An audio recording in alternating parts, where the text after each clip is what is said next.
From Portobello, Edinburgh, Scotland, TV presenter, radio host, charity ambassador, and all-round awesome gal, Gail Porter. Yeah, Thanks and a good slaphead as well. Yeah, Portobello. I'm actually from Joppa, which is right next to Portobello. So yeah, my dad used to say we were Japanese. So yeah, but I went to Portobello High School, but yeah. Yeah, you describe Joppa as sounding like some Maya from the Star Wars universe. Right, yeah. With Edinburgh, does it feel like home still, or you've lived in London so long, is London more of... Yeah, well, I've been in London 25 years now. Yeah. It's quite a long time. I don't even think I am 25. You see, I still think I'm 18. But no, Edinburgh's still home. I just got back from Scotland this morning. Well, 1 o'clock in the morning. Yeah. So I was in Glasgow, Edinburgh. So I kind of split my time between all of them. But yeah, every time I go to Edinburgh, or Glasgow, in fact, because Glasgow's like my second home up there. My daughter actually said to me the other day, she's like, Mum, when we go to Glasgow, do they know that you're a girl? And I said, why did you say that? She says, because everyone says, you're right, wee man. And I said, oh no, that's just like, that's a term of endearment in Glasgow. Everyone's wee man. And she thought that because I was bald, they thought I was a wee man. So, but everyone talks to you. As soon as you get off the train, they're all like, welcome home. So it's really nice. Yeah. It's because it's so much smaller, obviously. When you live there, you feel like it's the biggest place ever. Then when you come to live in London, you're kind of lost in a huge city, and then you go home to Edinburgh and everybody seems to know everybody who knows somebody who probably snogged you somewhere that you don't remember being, which is pretty much most of my life, yeah. Did Carl Pilkington make you cry your first day at XFM? Well, he tells me this story, and I don't remember it at all. He might have done. Yeah. Do you know what the story is? No, that's as much as I know, but it kept coming up on different websites, and I've heard it mentioned on podcasts. I've heard it as well, but I honestly, I don't even know how old I was. I must have been about 26 or something, and I don't remember it at all. I didn't even remember him. Yeah. I didn't, I think I bumped into him a few years back, and he said, I used to be at XFM. I didn't even remember that. So he obviously didn't upset me too much, and he's very funny. So, there's worse people to make you cry, like Mark Lamar or something like that. Yeah. That was, going off the questions, that was something... Screw the questions. Who needs questions? Chuck them out the window. That's something that I found crazy, because I rewatched the episode of Never Mind the Buzzcocks when I was looking up things. And I thought, this is a bit maybe of its age, like very sort of laddish, but then when I watched the documentary, Being Gail Porter, and you talked about it, I was like, okay, it wasn't sort of banter. It actually hurt your feelings. Yeah, well, for the story, for anyone that's watching, I went on Never Mind the Buzzcocks, and Mark Lamar was just being a bit sexist and a bit, Mark Lamar-ish. And so there was, I was doing quite well in it, and I know Phil Jupiter's, and I knew Sean, bless him. And everyone was great. And then Mark was just he'd been a bit flirty with me beforehand, and I was not interested. And then anyway, so then he was just a bit and then it was just a bit of banter between me. Well, not really banter. It was sort of like, it wasn't nice.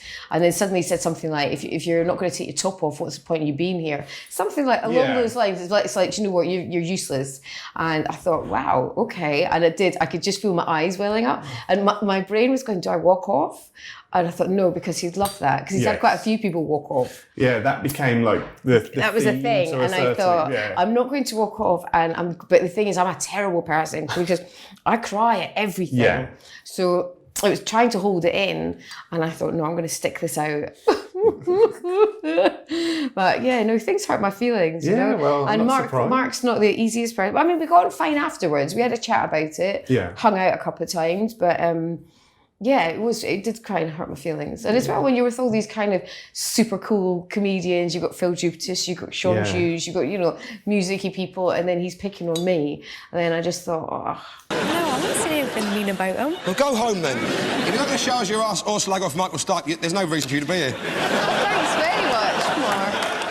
Of all the things on your television CV, I've got to admit the thing that impressed me the most was How To, that you got to host How To. Yeah, so we had to walk in and do it as live. Yeah. So it was like doing a test, do you know? So we had to go and revise all weekend. We had to study the script because there was no autocue or anything. So you study the script and everything. And I remember the first time, so there was me, Fred Dinage, Gaz Top. So I don't think you're allowed to call him Gaz Top, though. No. It was the three of us, wasn't it? Yeah. And I remember Fred Dinage had underneath the how desk, he had a comb for his hair. Obviously, what else are you going to use it for? And then he had one of those originals under the desk. Oh, wow. Yay! So he is the cute old man that you'd want him to be. And now he does all the voices for the crime channel. Do you not know that? No. Oh, yeah. I watch it all. What's the one that I actually watched one this morning? It's like Crimes That Shook Britain. Oh, I should do that. You know, I sound like Taggart. Aye, that's been a murder. So I remember when I first got the job, obviously they've been doing it for years and years and years. And then I was the new girl. And they wanted to do the whole walking in, because we all walk into the desk, doing that thing, and then we all sit there and go, oh. So I was thinking, don't laugh. So, of course I laughed. Are you crazy? Yeah. And I was like, I'm so sorry, because I was so nervous. And I was like, this is an iconic kids programme. Why does my toast fall butter side down when you drop it? And I'm like, yes, well. And then you walk off and go, this is how. That was a great programme. I loved it. We filmed in Scotland as well. Oh, really? Yeah, it was up at STV. So loved it. Great fun. Wow, yeah. Wow, how. Wow, how. Top of the Pops was pretty cool. Yes. Well, yeah, I was going to get Wish you were here. Wish you were here. Could you imagine getting paid to go on holiday? That's like the best job ever. Yeah. Couldn't believe it. They did send me to Scotland a lot. Yeah. So everyone was like flying off on exotic holidays, and they go, and here's Gail from the Highlands. You're like, oh. Like she'll know someone. She'll know someone will chat, yeah. She'll get a free accommodation somewhere. But no, we got to go to some amazing places. But yeah, that was a great job as well. Was Top of the Pops like a sort of teenage dream come true? Yeah. I used to my dad used to time me. I could hear him counting down just before Top of the Pops came on. And I'd be running through, getting my Madonna gloves on, the little lace ones like that. Yeah. Got my puffball skirt on, my hairbrush. I used to have one. And I'd be ready in the front room. And they go, it's still number one, it's Top of the Pops. Yeah. And then I'd be dancing and I'd do all the moves and I'd copy everyone in the 80s. And then suddenly you get a phone call when I'm like 26 or 7. No, I think I was maybe 28. Would you like to host Top of the Pops? Hang on 2 seconds. Yes, I win. But you know what? I had to have a box to stand on. Okay. Because the kids were taller than me. So I used to carry it around and did it at different places. And so the kids were just like this. Yeah. Excuse me. Hello. So yeah, that was the best job ever. Oh, amazing. So you could hang out with all your crushes from the pop world or the rock world or whoever it was. So yeah, it was good fun. It's so sort of definitive 90s, isn't it? Top of the Pops. Yeah. It's like one of those shows that sort of defines the decade. I was gutted when they changed all the format and everything, and they got rid of, Chris Cowie left, who was the main, producer, director, everything, the nicest man in the world. And it all changed, and then they wanted to have a bar there, and it was just not that I'm bitter or anything. And then young people came along to present. What are these young people doing presenting? No, good, fair play to them all. But yeah. I kind of liked it the old school way. The thing that you say you're most famous for is the Houses of Parliament, when F.H.M. projected a picture of you onto the Houses of Parliament. I think probably people will say that I'm most famous. Yeah. I'd like to say I'm most famous. I don't even, I think I'm more infamous anyway. But yeah, so that was in 1999. Yeah. And I had done a photo shoot. So I knew that they'd taken the pictures. Yes. But it was supposed to be inside the magazine. No one's going to see it. I didn't get paid, And then I woke up one morning and it was on the news and there was my massive arse on the Houses of Parliament. And that was a shock to the system. No phone call, no warning. So I'm not complaining about it because, obviously people still talk about it. But it didn't upset, it only upset me in the fact that I hadn't been paid. Yeah. They'd obviously used it for huge publicity. People thought I was involved with it. And I spent years saying to them, I didn't know anything about it other than I'd taken the picture and it was going to be inside the magazine. And then suddenly it was everywhere. And my mum was like, what?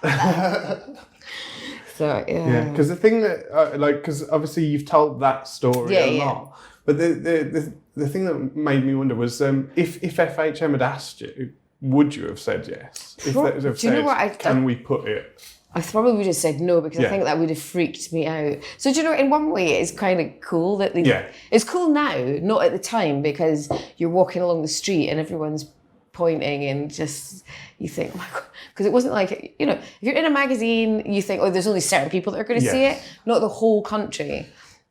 So yeah, I'm kind of half glad they didn't ask me, and now I can talk about it and go, and I say to my daughter, embarrass her now she's 17, I was like, your mum's arse was on that. Nobody else's, just your mum's. You know, there's worse things I could boast about. Yeah, exactly. And it was photoshopped to death. It didn't even look like my bum, but you know, it looked nice. So. Something I always like admire about you is the fact that you have this ability of taking sort of bad things that have happened to you and using them for good. You know, you become an ambassador for charities, and like in your documentary, at the beginning of your documentary, you say if it can help one person, then it's done some good. Is that like a conscious decision where you think, I'm going to make the best of this? Or is that like a coping mechanism almost? Is that how you deal with things, is, well, I'm going to help other people who have gone through the same? No, I think it's a conscious decision. I think that's the way I was just brought up. You know, if something bad happened, your mum or dad would just, you know, you'd turn it around. You just, you know, there's no point in worrying about anything. It's not going to change it. I mean, I could wear a wig if I want, but I don't want to because it's quite hot and I get a bit sweaty. And also I'd probably take it off or drop it or leave it somewhere and freak someone out. So I just think, anything I've got, and you just think you're not on your own, and it's good to talk about things because a lot of people keep things into themselves. So like in the documentary I did, there was a lot about mental health and depression and stuff, and a lot of people don't talk about that because a lot of people are embarrassed or ashamed.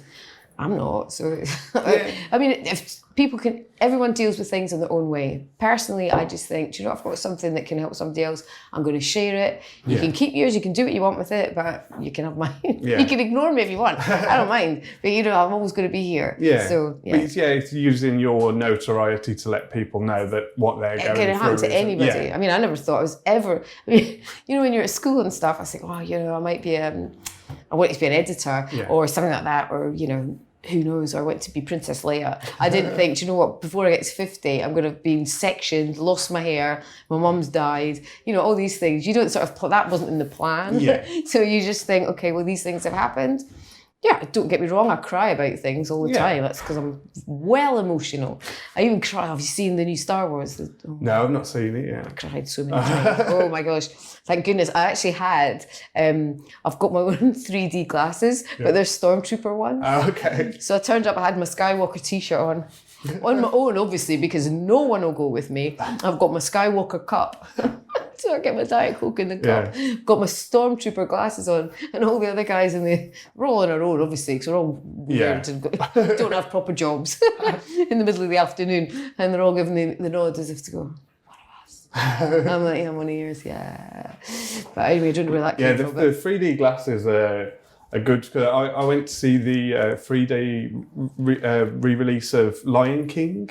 Oh, I haven't seen that yet. And not the remake, when they re-released the cartoon. It was like an anniversary or something. Oh, right, okay. And the bit where his dad dies, I was like, these glasses are playing havoc with my eyes. So anyone who's not seen the Lion King, he's just ruined it for you, okay? Everyone's seen the Lion King. What did I go to? Oh, I saw the last Marvel Endgame. And I went to one of those 4X? 4D. With the chair. Oh, that was the best day ever. So I've got a reclining seat, like a big sofa thing, glasses, moving around, got a popcorn, I'm in the movie. God, and you wonder why I'm single. Oh my God, that's my idea of heaven. That's the way I just sort of do things. I like to make people feel happy, feel relaxed, and but sometimes it does take quite a long time to get into town because people come and talk to you because I am quite open, and I love it when people come to talk to me, but sometimes I should actually give myself an extra hour like I do when I go to Sainsbury's, as I said in the documentary, and I think, right, I'm going to do the shopping, I need to be back by this time. I should go an hour earlier because someone will say, my daughter's got this, or I've got that, or my husband, or this guy. You know, have you got 5 minutes? And I go, yeah, of course. I do. That's why I booked this room for a couple of hours. I thought, just in case people, because you're going to walk through Soho, there's probably going to be a lot of people like, Well, I lived here, not in this room. That would be weird. I mean, it would be like, what's his name from Noel Fielding's character in the IT Crowd. This is my room. They leave me here. Yeah, they leave me here. Didn't even know you were here. But yeah, I just live in the street around there, so I practically know everybody that works here anyway. And it's me that talks more than them. I can sometimes see people with their head down as if to go, God, Gail's going to talk to me. Hello, it's me. Yeah, we've got to work. Some of us have got proper jobs. Take the day off, come on, let's go to GAY. Gail, it's 1 o'clock in the afternoon. But it can be done. Yeah. Do you like, are you very recognisable now? Do people, it's like, it's Gail or? I don't know really. Like in Scotland, people chat because, I've been around. But, I went to the Co-op the other day in Glasgow and this lovely old lady came up and she went, hey everyone, it's what's her name? What's her name? And I think, well, it's Claire, isn't it? And I was like, yeah, no.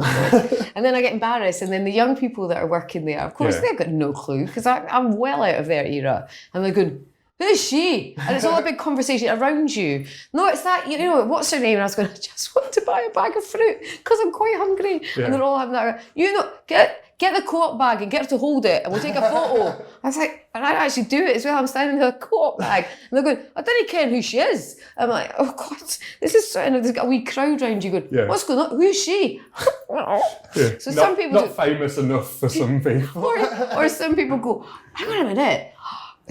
Gran, is that wee? What's her name is here? I'm like, Gran? Oh my God, I'm getting to the Gran era. Grans know me, but nobody else does. But yeah, some people do, some people don't. Yeah. Yeah. In 2002, you had what I assume was probably quite a surreal moment when Mike Skinner put your name in a street song. How was that? I didn't even know about it. I've never even met Mike Skinner. Yeah, still. Never. No. And it was, I heard it, because I bought the album, obviously, because it's the streets. And then I was just playing it in the car, which I don't have a car anymore, carbon footprint and all that, I've got a bike.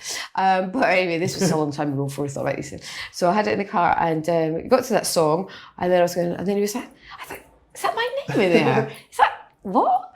And so I listened to it again, I was like, check me out. Don't even know him. That was nice, I quite like that, being thought of while he's having a spliff. In a hazy bubble. In a hazy bubble. So yeah, thanks Mike, but I'm sure he doesn't think that anymore. But that was really cool. I did tell my daughter got me in 2002, she was born in 2002. Yeah. So, but she listened to it. It's really odd that you brought that up because I forgot about it. And then she brought it up about 2 months ago. Yeah. She was like, she phoned me up. She was at a mate's house after college. Phones me up. She's like, Mum. All her mates in the back. Oh my God, your mum. I was like, I'm not cool. I'm not cool. You see, I'm not cool, Mum. But she's like, oh my God, you're on a street song. You didn't even tell me. Oh my God, honey's mum's on it. So, I've done millions of things all through my life, my charity, everything else. Mike Skinner mentions my name and suddenly, so thanks for that, Mike. I've got kudos now. And my daughter's not taking up smoking spliffs. It's such an awkward rhyme that it's one of those things that's always stuck in my head. Yeah. It's like, But it was really nice. I was like, wow, I was very complimented. Thank you. As I was saying, we're friendly, peaceful people. We're not the ones out there causing trouble. We just sit in this hazy bubble with our quarters, discussing how beautiful Gail Porter is. You're a black belt in karate. 2 second dan black belts, thank you. I'm like a small ninja. I've got 2 second dan black belts. I've got one in kickboxing and one in martial arts, karate. Like, how long ago was that? When you were young, or was that? Well, no, I started when I was 7, and I got my junior black belt when I was 15. Then I went on to do my seniors when I was 16 in karate, and then I did my kickboxing in later years because I decided to do MMA for a laugh. Fair enough. And I had an MMA teacher, so it was quite hardcore, which is good because I like the old elbows and everything. Yeah. So then I did kickboxing with him, so I must have been, let me think, I had honey, so that must have been maybe 10 years ago. Got my second dan in kickboxing. Wow. So the funny thing was, a little fighting machine. Yeah, small. That's what I got these as well, like that. Don't mess. But because it's some places in London, everywhere in London is a little bit dodgy at night times, you know. Yeah. So I've got quite a long walk in the dark when I get back late from work or something. I'm on my own. And there was these kids hanging around at the corner. They're always like hanging. There's always kids in corners. Yeah. Why are you out?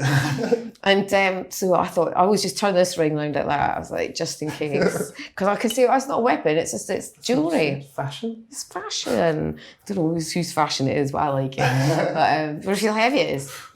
Oh, wow. Yeah, that's going to knock you out, isn't it? I expected it to be hollow or something. That's solid. But yeah, so I was walking down the street and they started walking down behind me, and you get a bit anxious, you know, because you just think, you don't know what kids have got these days, are nice, what do they want, you know. And I was thinking, don't take my headphones. I give them to you, obviously, because I'd rather keep my life, just take what you want. But they were getting really close to me, and I just turned round, and they were laughing, and I thought, are they taking the mickey out of me because I'm bald, or what is it? It was about 11:30 at night, and I'm on my own in a really dark street. So I turned around and I was like, right, okay, let's give them some sort of ninja talk. I went, kids, you're way too close to me. And they were like, I was like, okay, they're obviously just a bit stoned or whatever. And I said, seriously, I'm not joking. I might be small, but I'm Scottish. And they're like, all right, I've got two black belts, second dan. And they're like, got a little bit backing off. And then I went, I've got my periods. And they went, oh, fuck that. And I'm sorry, can I say the F word? Yeah. So, as soon as I said that, I was like, oh my God, here's me getting all ninja. And all I have to say that I'm menstruating. And boys are like that. Oh, that's just so wrong in so many ways. Sorry about that. That's all right. Just sharing everything. Back in 2015, you went into... This is your life. It is, isn't it? I didn't even think about it like that. Yeah, it's like that in a weird room where none of my mates have turned up. Jimmy, no mates. This is your life, and here's nobody. You'll recognise this one? No. It's your own.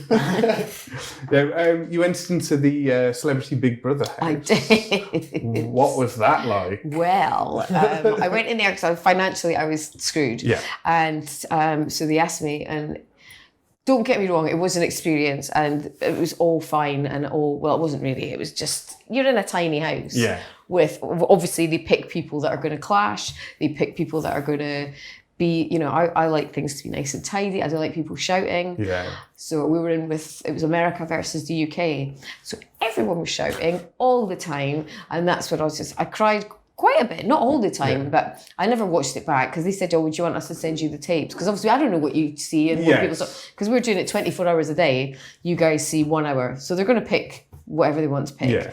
But I didn't, they said, do you want to watch it when you get out? I was like, no, I just lived it.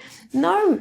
So it was, at first, you know, went in and I was a bit apprehensive and I didn't know who some of the people were. I knew a couple of people, didn't really know who the Americans were. They didn't know who I was. It was all very, so they were all having champagne on the first day and I thought, I'm not drinking because I just wanted to, you know, when you just want to suss everything out and see how it goes. It all kicked off in about half an hour. As soon as the door shut and everybody was in there and I was like, okay, everyone seems okay. And they were going, and I'm like, you're going to F off. And I was like, oh my God, we've been in here for half an hour.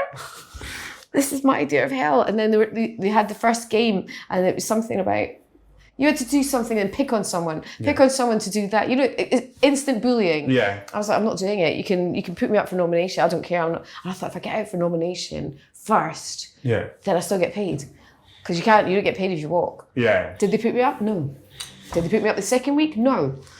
I kept going in going, come on, vote me out. I just want to go home.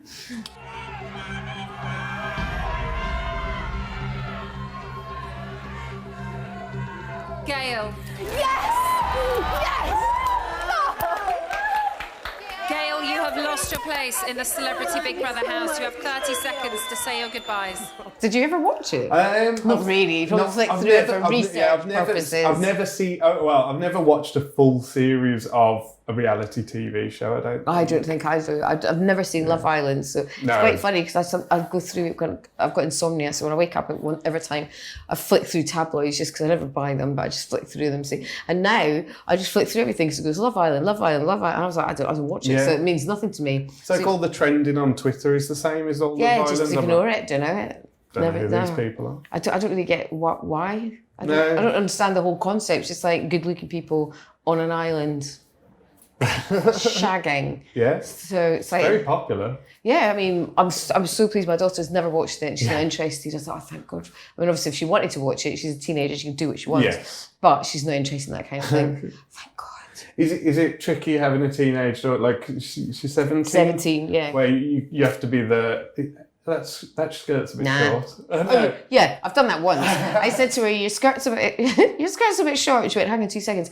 Hello, is that the 1990s? Have you got my mum's clothes? And I was like, yeah, touche. I didn't wear anything in the 90s. So I can't tell her what to wear and what not to wear. But she actually said to me, because I tried to get into kickboxing earlier, because I think it's a good thing. It's good for discipline as well. And we're starting next week, and I'm allowed to go back and start with her again. Because I did do boxing with her in the park and stuff. I think it'd be good for her to get proper lessons. You just want to go and show off with your black belt. I just want to go and have a proper fight. So, but yeah, no, she's great. She's really sensible, and I don't know where we're a bit like Ab Fab. So she's sappy, very sensible. You know, tells me everything. Yeah. And I don't have to tell her anything. If she asks me any question, that's fine. Obviously, there's some days I look at her and she's way taller than me. She's so tall and she's so pretty. And you can see all these, you know, you walk down the street and she's getting glances from the guys and I'm like, you don't know what you're missing. And they're just like, oh, head down. I was like, yeah, walk away now while you still have the chance. Again, like looking through things before meeting you today, there's lots of clips on YouTube of you on daytime telly where it seems like they've invited you on just to feel sorry for you. Yeah, there's been quite a lot of sort of daytimey programmes that have invited me in and do the head tilty, oh, poor you. And I understand where they're coming from. I think sometimes people don't understand that, I don't know, they don't mean to be patronising, but it comes across that way. And I'd rather people just go, do you know what?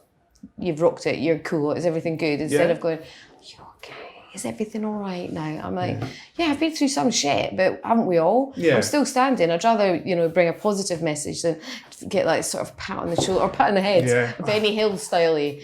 Yeah, so there's quite a lot. Yeah, there's a couple that stick in my mind, but I'm not going to mention it. Yeah, but there's a couple that I just wanted to get off the sofa or the chair or whatever I was sitting on, thinking, oh my God, this is not why I want to be here. I don't want to be, you know, Gail that's, you know, obviously I am bald, but I can actually do other things, you know?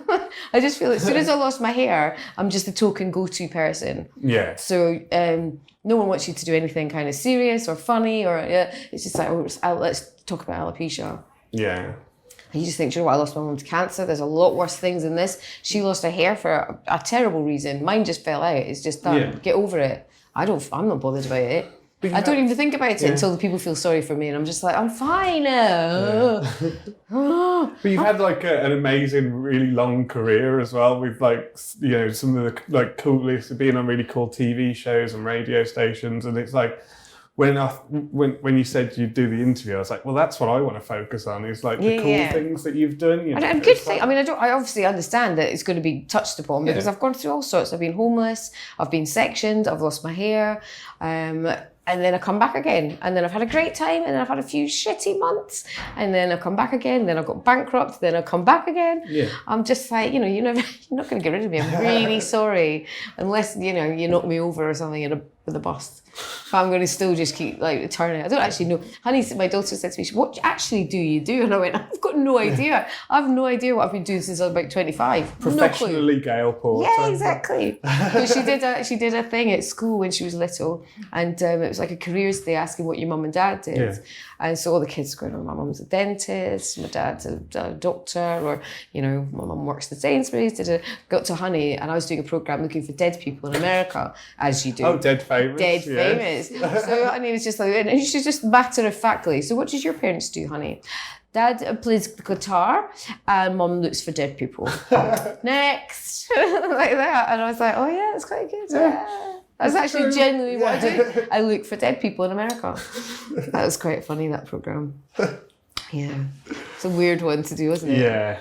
Did you ever see that? Yeah, well, I purchased the DVD. Did you? Yes, I've got Shut the front door. I never even got one. I never got an F.H.M, never got a DVD, never got anything. It's like I just turn up, do things, and everyone makes loads of money, and then then I end up homeless and bankrupt. I really need to get an agent. Yeah. You'd think I'd know that by now. 49. Oh, almost. Right, yeah. And then just as a little thank you, I can see the bag already. I bought you a little gift. Is it from Forbidden Planet? It is from. Did you get it from this one? Or I did you went get it and bought it this morning. Oh my God, you went to my one. Yeah, your one. Thank you very much. Yes, you're That's very very welcome. kind of you. It's just a little something. Is it Star Wars Lego? Yeah, I got Star Wars Lego. That's my afternoon sorted. Me, the cat. I'll still be single. That'll take me about a week. I'm not very good at Lego, but I've got to love it. Is there anything you want to plug, or you want to? I've got a book coming out at some point, but I mean, Yeah. I've been writing it for about 2 years. But yeah, I think it's hopefully coming out summertime. If not, it'll be out by Christmas. Brilliant. And it's just basically all the stuff that we talk about. Lots of bad things, lots of things about it. It's a little bit like One Flew Over the Cuckoo's Nest meets Girl Interrupted meets excited bald lady who doesn't seem to know what she actually does for a living. Thank you very much for having me. I like your book. Much. Yeah, thank you. It's just covered in stickers. Nice. I'm a teenage girl at heart, so I have to just cover all my... Perfect. Nothing wrong with that. It's nice that you did all your notes. That's very impressive. Yeah. Very impressive. Thank you so much, Gail. Thank you very much for having me. Yeah.